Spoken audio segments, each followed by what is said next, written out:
안녕하세요. 핵심 뉴스만 전해드리는 지인입니다. 구독과 좋아요는 제작자에게 큰 힘이 됩니다. 마침내 많은 분들이 바라시던 조선 강세가 온 듯합니다. 딱히 기업의 사업은 큰 변화가 없습니다. 그럼에도 불구하고 이런 상황이 펼쳐지게 된 것은 그동안 AI 및 반도체에 워낙 많은 관심이 집중됐기 때문입니다.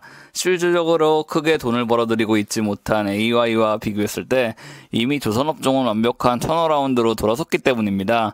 이런 상황에서 중형조선사 현대미포가 크게 뛴 상황인데 오늘은 이 기업의 1차 협력사 세진중공업을 알려드리려고 콘텐츠를 제작했습니다. 그럼 시작하겠습니다.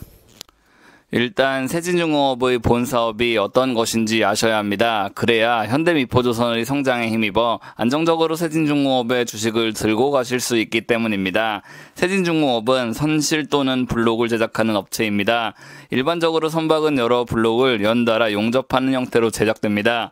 특히 현대미포조선 같은 경우는 타 조선소 대비 야드 부지가 매우 협소합니다. 그렇기 때문에 대부분의 블록 조달은 세진중공업을 통해 진행된다고 봐도 과언이 아닙니다.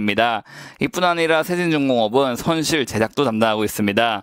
즉 현대미포조선이 매 분기 어닝 서프라이즈를 기록하게 되면 자연스레 세진중공업은 성장할 수밖에 없다는 말입니다. 그리고 이 사업 구조는 절대 바뀔 수 없습니다. 왜 그런지 좀 더 상세히 이유를 알아보겠습니다. 세진중공업은 2000년 사업을 시작해 현재까지 동일한 사업을 이어오고 있습니다. 그리고 현대미포조선과 이미 20년 넘게 우호적인 협력 관계를 이어오고 있습니다. 제가 아까 말한 것처럼 현대미포조선의 부지는 그렇게 넓지 않습니다. 그리고 세진중공업은 충분한 블록 제작 능력을 보유하고 있습니다. 여기서 가장 중요한 것이 있는데 세진중공업의 위치는 현대미포조선과 매우 인접하다는 사실입니다. 다들 아시겠지만 블록의 크기는 매우 큽니다. 이 블록을 운송하기 위해선 선박 또는 대형 트레일러가 동원되고 합니다. 보시다시피 현대미포조선과 세진중공업의 거리는 매우 가깝습니다. 그렇기 때문에 결코 현대미포조선은 협력사 변경을 할 수 없습니다. 협력사 변경을 한다는 것은 비용을 증가시킨다는 것과 마찬가지고 그렇기 때문에 현대미포조선과 세진중공업은 앞으로도 수십 년간 좋은 관계를 유지해 가야 할 것입니다. 이번엔 현대미포조선의 리포트를 살펴보겠습니다. 7월 26일 나온 리포트인데 이번 현대미포조선의 실적에 엄청난 사실이 숨겨있고 이를 포착한다면 세진중공업의 미래가 매우 밝다는 것을 알 수 있습니다. 보시면 현대미포조선이 2분기 어닝 서프라이즈를 기록하게 된 주요 이유는 PC선의 조기 인도 및 생산 역량 안정화가 뒷받침됐기 때문입니다. 그리고 이를 통해 원가 개선 및 마진 개선을 할 수 있다고 얘기하고 있습니다. 여기서 중요한 것은 향후 사업 방향 전망입니다. 보시면 중형 선박인 PC선의 매출은 매 분기 큰 폭으로 늘어날 예정입니다. 이뿐 아니라 중형 선박의 일종인 MR탱커, 피더 컨테이너선 등도 비중이 늘어날 가능성이 높습니다. 이 얘기는 현대미포조선이 작년보다 올해 그리고 내년까지 중형 선박에 적합한 블록을 다수 공급받을 것이라는 얘기입니다. 현대미포조선의 부지가 작다고 해서 대형 선박을 만들 수 없는 것은 아닙니다. 그러나 기업의 마진을 최대한 끌어올리기 위해선 중형 선박의 건조 비중 또한 늘어나야 합니다. 이를 알고 계시다면 앞으로 세진중공업의 공급 물량이 순조롭게 늘어난다는 것을 다들 파악하실 수 있습니다. 마지막으로 세진중공업의 사업 확장 측면에서도 알아보겠습니다. 현대미포조선의 최우수 협력사긴 하지만 사업 포트폴리오를 체크해야 보다 속편하게 투자를 지속할 수 있기 때문입니다. 세진중공업은 최근 삼성중공업에도 블록을 납품하기 시작했습니다.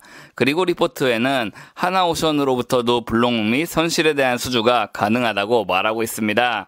또한 라이벌 업체인 신한중공업은 납기 이슈가 발생했고 한국 데크하우스는 폐업했으며 오리엔탈 마린텍의 수주잔고는 더 이상 늘어나기 힘들다고 얘기해주고 있습니다. 그렇다면 결국 중장기적으로 세진중공업의 블록 물량이 집중될 수밖에 없습니다. 이미 이 기업은 기자재의 경쟁력 1위 업체로 소문이 자자합니다. 그렇기 때문에 안정적인 수주 물량 그리고 조선업 섹터의 수급 및 집중 현상이 발생한다면 최소 1년 그리고 내년 말까지는 안정적으로 들고 가도 된다고 볼 수 있습니다. 마지막으로 현대미포조선과 세진중공업의 차트를 간단하게 살펴보겠습니다. 보시면 최근 현대미포조선은 52주 신고가를 찍은 상태입니다. 물론 이 기세로 앞으로도 쭉쭉 올라갈 가능성이 있습니다. 다만 신고가를 찍었기 때문에 일정 기간 동안 조정을 받을 가능성도 있죠. 반면 세진중공업은 신고가를 찍었다가 최근 2주 정도 조정을 받고 있습니다. 7월 말 기준 세진중공업이 조정을 받고 있는 것은 다른 나쁜 이유가 있어서가 아닙니다. 순전히 너무 순탄하게 상승을 이어왔기 때문입니다. 따라서 지금 어느 정도 눌린 상태에서 진입하면 최소 기존 신고가인 1,920원 이상까지는 무난하게 상승할 것으로 저는 보고 있습니다. 오늘은 현대미포의 1차 협력사 세진중공업에 대해 알아봤습니다. 세진중공업의 실적은 정말 견조합니다. 매출과 영업이익은 매년 늘어나고 있으며 영업이익률 또한 꾸준히 상승하고 있습니다. 이 얘기는 회사는 정말 안정적으로 운영되고 있다는 말입니다.